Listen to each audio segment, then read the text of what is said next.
Working in construction. The issue.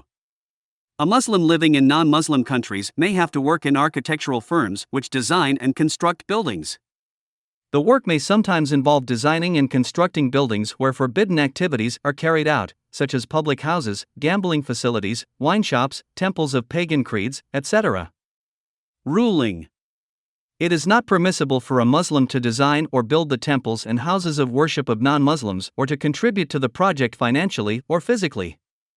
This is clearly stated in Decision 23-11-3 of the Islamic Fiqh Council. The same ruling is endorsed in Decision 9-5 of the Assembly of Muslim Jurists of America, which provides more detail. It says, it is not permissible for the Muslim owners of architecture and construction companies to design or construct buildings where forbidden activities are carried out, such as public houses, gambling casinos, wine shops, or temples where the worship of more than the one God is carried out.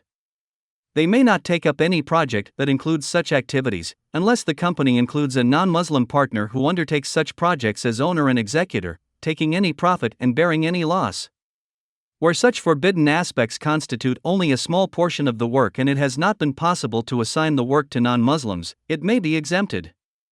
If the building is initially planned for permissible uses and a small portion of the activities carried out in it are forbidden, this is overlooked because this is very common and the need to work is great. Securing projects where only permissible activities are carried out is very difficult in some countries. There is no harm in working for architectural and construction firms when the permissible and prohibited areas of the work may be mixed together, but the employee must avoid undertaking forbidden activities, such as designing and building public houses, casinos, or temples. If a Muslim employee in such a firm is assigned to design or construct a building that is used for forbidden purposes and he is unable to avoid this or to find an alternative job, he may be given an exemption on the basis of need, particularly if giving him such a project is a rare occurrence.